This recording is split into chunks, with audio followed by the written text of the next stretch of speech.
Hi.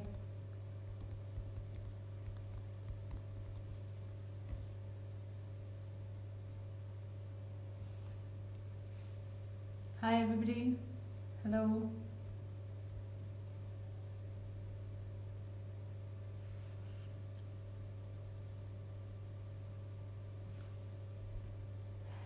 Hi. Thank you for joining in. I'm just waiting for our guest for today, and we'll be starting soon. Hello. We are chatting with Parthenon architects today.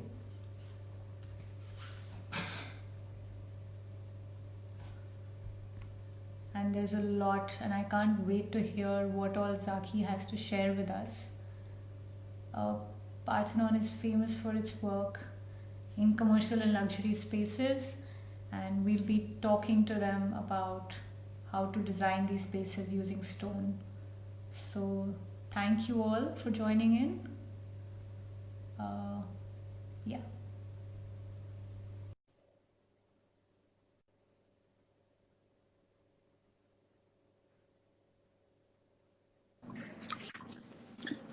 Hi. Hi. Hi, how are you? I can't hear you anymore. I could hear you, but now I can't hear you.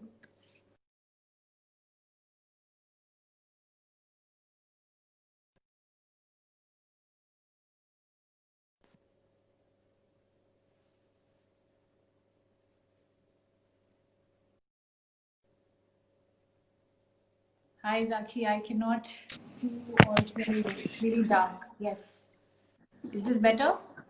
Can you see me? Yes, I can see you and hear you. I can see you. Can you see me? Yes, I Okay, can. perfect. Perfect.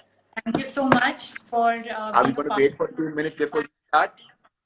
Thank you. Yes. So, thank you for being with us here on the Let's Talk Design initiative by Class Marble. I'll quickly give, although you don't need an introduction, but I'll quickly give an introduction to the firm. So Parthenon Architects is a professional design firm that provides services in architecture, urban design, site planning, and interior architecture. The firm's work ranges from residential structures to major office towers as well. Since the philosophy continues to drive the firm, the design should be both innovative and timeless.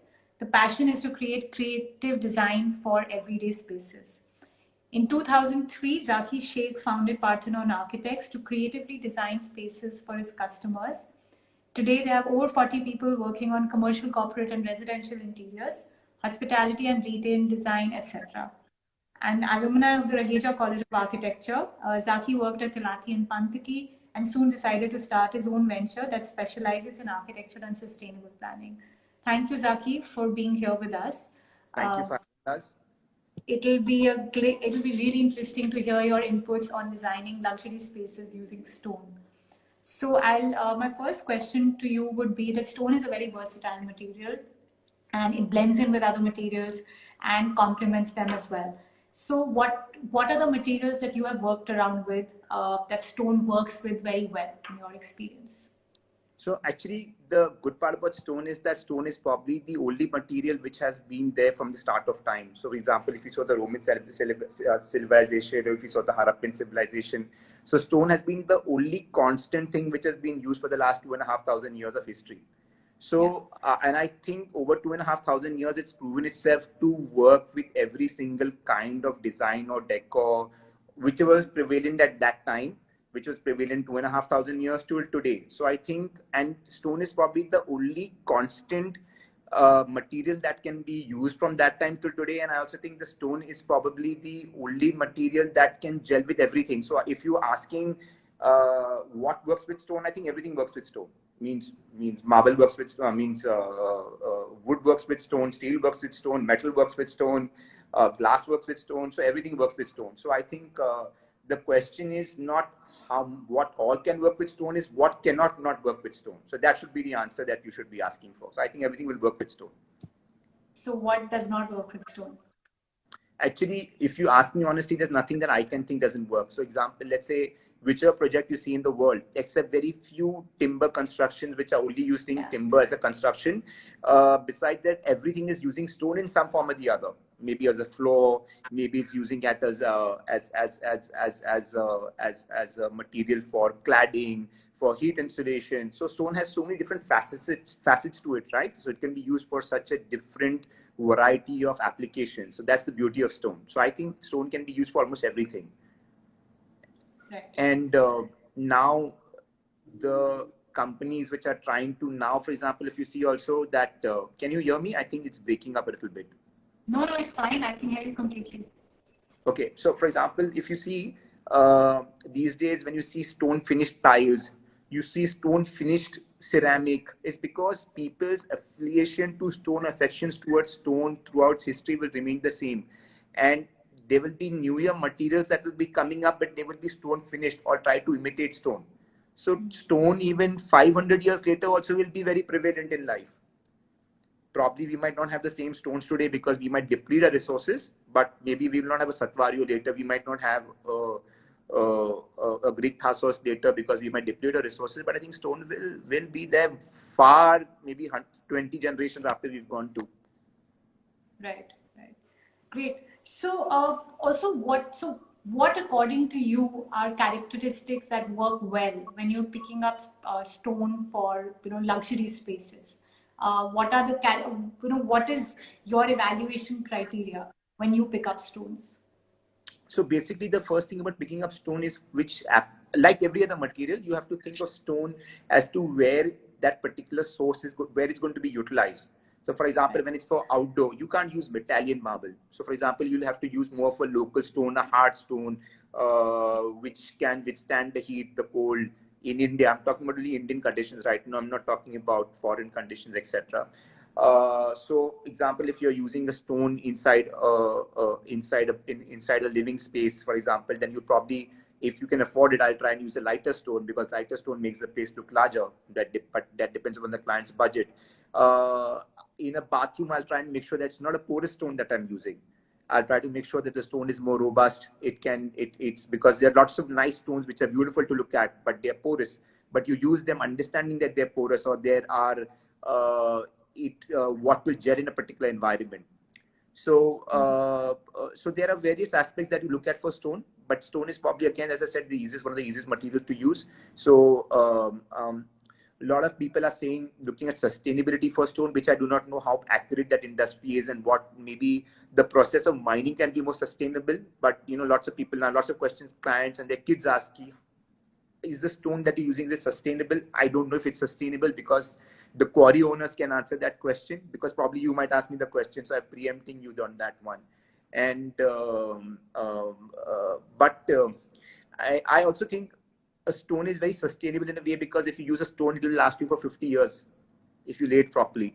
Well, no other material can last you for so long. Means you will get bored of the way the stone looks, but the stone will not going to get spoiled. I can't say the same thing for a tile. I can't say the same thing for a wooden floor. I can't say the same thing for metal floor. So for example, I can't say that, so I think, so one of the other things that I will look at when I choose material is durability, besides the aesthetics and the finish, and obviously the client's budget, because every material comes at a bit different price point, as you are aware, you're from the industry. So those probably are the things that I'll look at when I'm going to be looking at a stone, and how well it gels. That particular stones gels with my other material scheme that I have for that particular project, or that particular area, or that particular room, or that particular habitat that we're working for. So we've also seen, since you're talking about rooms and spaces, we've seen that in your projects you use a lot of light colors, light pastel shades, and clean white tones, right? How do you think stone helps in achieving your sense of style or visual aesthetics? So a lot of my friends call me Mr. Thassos, because I love Thassos so much. And so I'm like, that's the joke whenever I meet people, like some close friends will say Mr. Thassos has come. So, but that's my personal choice. It's not saying that if I was given a choice, I would use white stone every given day for every project. But because I think brings a certain amount of purity, or a cream brings a certain amount of purity, it brings a certain amount of aesthetic, it brings a certain amount of timelessness. For example, if you see from Europe, if you saw works from Michelangelo or from Leonardo da Vinci, or even earlier in Rome, or if you go to the Vatican, the predominant stone that they try to use is white or a light cream, because that has been the sort of the stone for so many years from my ancestors' time. So if you ask me, my personal choice always be white, but I love gray too. My office is completely gray where I'm sitting in, and it's a completely gray floor. And so I think to answer your question again, I will go to my first question first answer I gave you. It will depend upon the pricing that I would have, and as every home goes, every material also is just not dependent on the architect or the specifier. It also depends upon the homeowner, because certain homeowners might like a particular material, certain people will not like another material. So I have a very my mother thinks whenever a white shirt, whenever I wear a pink shirt, it looks gay. But when my wife looks at me at wearing a pink shirt, she thinks it looks damn cool. So the thing is, it's a matter of perception, right? That what is the color that people like. The advantage also with stone is that you get a stone from a blue color to a green color to a dark brown, because the gamut is great, because God has just made such infinite colors for stones, right? And the beauty of it is that every different material, every different lot also looks different. So I think there's so much and more that you can do with stone in this country and across the world, and what we've learned over centuries of design and stuff like that. So I think there's unlimited amount, and we are just learning from what people have learned 500 years ago or 1,000 years ago. That so for your answer, that what am I looking for stone for, like a prima stone? The prima stone gives you calmness, peaceful. It gives you tranquility. It makes the space look larger. A darker or grayer stone is more in right now, because a lot of people don't want to spend that kind of money. So that stone looks aesthetically, it's a nice looking stone, but it's affordably priced. It's a very in color right now. A lot of people are using cream because the market is so large. There's a taste for every kind of material and every different color and every kind of spec. So I think there's no right and there's no wrong in this. Okay, that's good to know. I'm going to actually take you one step forward and ask you why, when you work with stones, right? There obviously there are lots, especially in the design community. I know designers hate to talk about trends, but there are certain things that keep coming up every year, right? What, according to you, is defining trends in the home, in the residential domain today? So actually, there is a trend. I'm one of the guys who does not shy away from speaking about a trend. So the trend across the world is going towards more simpler lines. And the reason it's going towards more simpler lines and straighter lines, or now what they're calling modern classic lines, which is supposedly the trend around right now, is because every trend is a form of function or a need. So the homes are getting smaller. Spaces are getting smaller. Ceiling heights are getting smaller from what they were 100 years ago.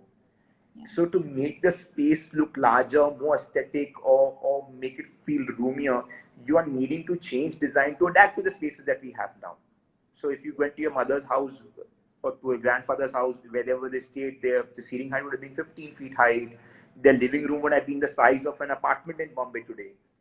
So design is nothing but a filler for requirements of society. Any design, just not architecture design or interior design. It could be clothing design. It could be anything. So it basically encapsulates two things. It's A is what is the requirement of society, and B is what is the technology available at this time. So any design or any thing or any industry goes by these two things itself. And after that, and then there'll be different various price points that will be arrived at, and those price points will be what people will feed off. So I think straight line and simpler designs will be the norm, and they will continue to be the norm going forward, because this is the unfortunately, this is what we are doing. We are actually going to be start staying in tiny, what do you call, small boxes that people say. We all starting staying in boxes. So this is the best we can make up for boxes, right? In Delhi, probably you'll have larger homes, but in Bombay or like a Hyderabad or a Delhi or a Bangalore, especially the younger generation is buying homes because their money is limited, the homes are smaller. Most people, I'm talking about 98% of Indians. And this is not just not Indians, it's across the world the same phenomenon. So that's why Absolutely. design to a simpler, trendier base than overall bigger, brighter colors. Shantanu Garg, if is listening, he'll not agree with me because he's the color king. But so I think design will be simpler. That's my basis on my trend. That's I believe, and I think it's a factual thing and not a trend-based thing. That's what I'm talking about. Right. That's really good to know. When it comes to flooring for homes, what is your favorite stone to work with? For specifying for homes. Yes. So as I said, they call me Thassos King. So yes, my favorite stone is Thassos in the whole world. By far, there's nothing that I like more as a material to use if I can use it.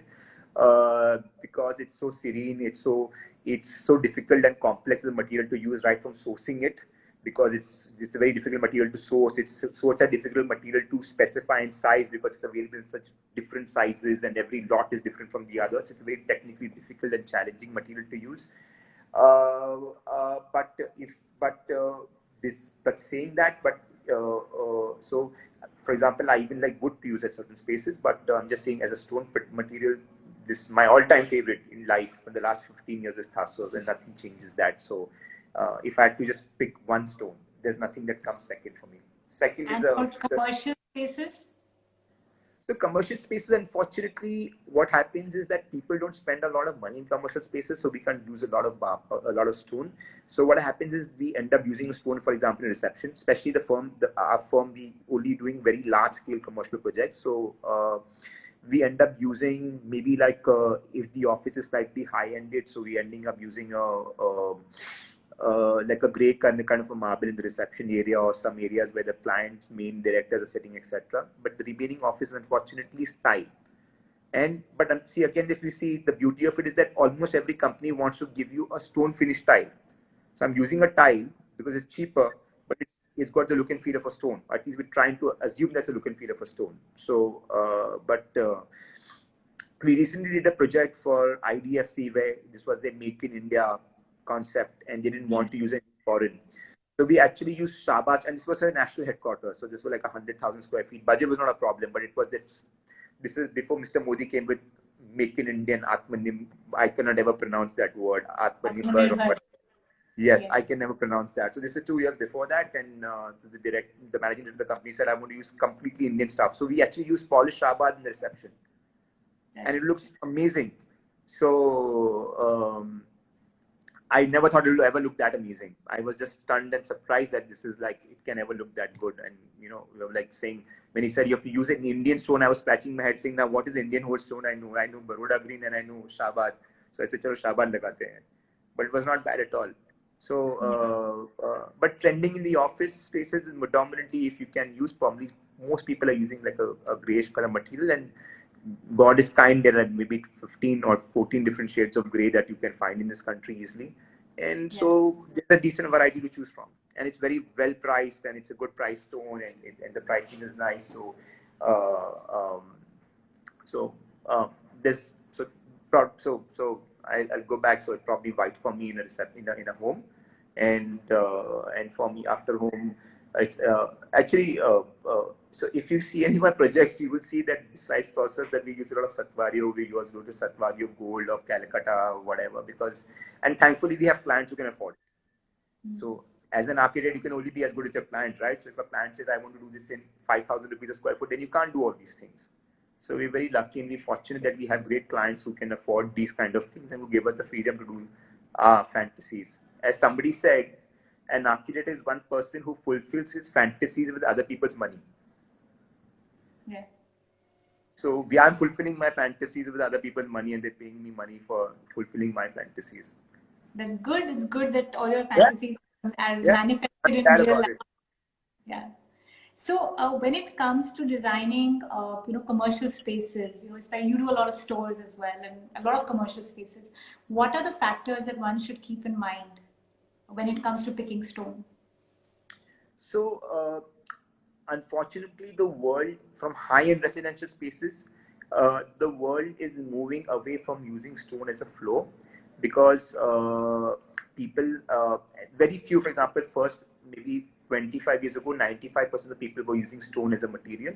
Now probably that people have come down to 50%, is because what is happening with residential stores is with retail stores is that it's the fit out period is only 50 to 70 days because the rent is too high.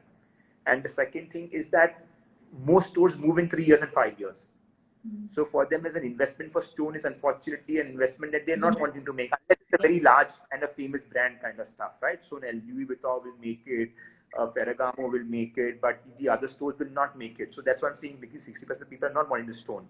But we want to use stone, so you have to use stone which is very prone to high traffic, prone to all the ladies coming with their fancy shoes and their high heels, taking care of those high heels and that traffic and stuff like that, which most people are now wanting to use anti-slip stone in all the stone that you can use, which is Italian also, which you can make it into an anti-slip format, and so not high polished. So that's the thing that people are now, that's the stores that we are doing is specifying this kind of stone, so which is and with a not very high polished, because there's a lot of traction, there's a lot of people, and unfortunately in our country there's a lot of dirt and grime, there's a lot of pollution, so we carry that in with our shoes.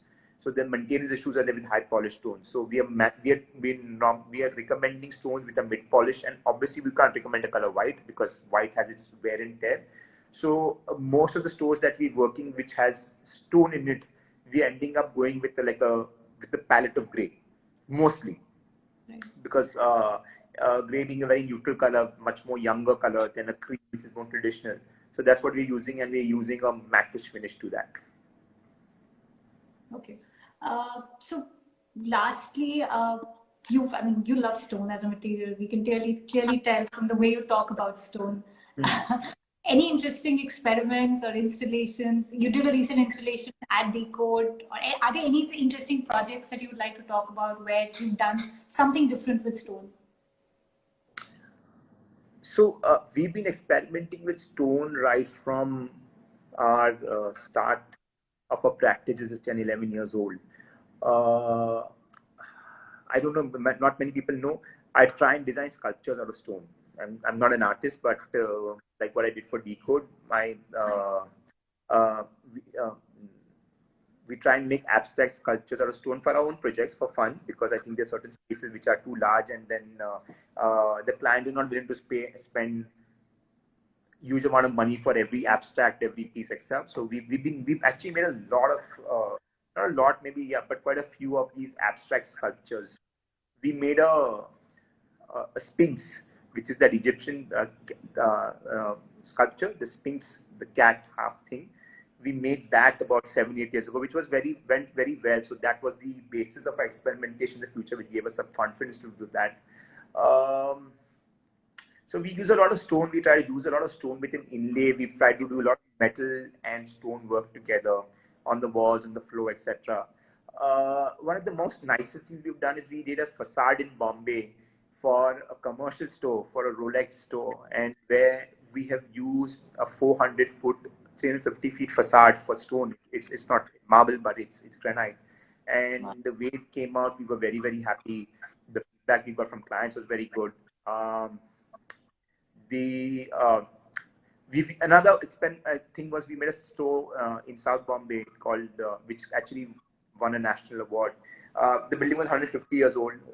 They never knew what kind of stone was in the building because people were not even thinking that stone is that good. It could be that good. You just had to clean this place. You had to brush it up. You had to just give it some love. And now the building looks like $1,000. Now people think this looks like a building from Paris, etc. So, but so our love affair with stone continues. We keep on trying different things with it, but it's also it's a very nicely malleable material. And in our country, we have good craftsmen and good workers. We are blessed with that, who can make things at a fraction, of course, what a European guy would make it at. So our experimentations keep continuing every day. There's a new experimentation to see what we can do with all parts of design. But stone being one of the easiest things to keep on coming with new ideas with. Right. Great. Thank you so much. That was really useful. I'm just going to quickly go over the questions that we have here. any tips for using stone in outdoors? As I said earlier, that stone for outdoor should be not something which is high polished, because polish corrodes over a period of time. It should not be porous. You have to make sure that the stone that you start with a stone that should not be porous. For example, even a simple thing like granite, which people think is a very hard stone and very robust stone, but there are lots of granite which absorb water. When they absorb water, they change their color, which is not something which a client likes when they go in the future and see it when they see it when there's a patch on it. So you need to know your stone, and as long as it's not susceptible to the elements out there, you can go ahead and use whatever you want. Okay. Also, could you suggest what material looks good in combination with marble? Actually, you can pick anything. I think wood looks fantastic with marble. I think metal will look very, very, very good with marble, and just any different kinds of material, any different kinds of marble will look good with any kind of metal, because they both have that nice sheen to it. They both have that nice layering to it. So I think both of them will look good with anything. For example, as I said, I can't think of a single material that will not look good with marble, as long as you put your mind and application to that. And I don't think that holds true for any other material besides wood, because that's the only two materials that I think will go with everything else. So I don't think there's a single thing that you can think, use your basic sensibility to it, and I think you're good to go. Okay, great. Last words from you. We're following the hashtag Let's Talk Design. So in one sentence, what would you say when it comes to stone? Let's talk design. Timeless. Okay, great. Thank you so much, Zaki. This was a very, very useful conversation. And you've got a lot of love from our audience. You have a lot of your friends who've commented. They're happy to sort of see you here. I can't see their comments because I've seen from my phone, so I'll probably go back to you and see what comments. I don't think none of the comments will be nice, but I'll go and see them anyways. Yeah. Call me somewhere or the others.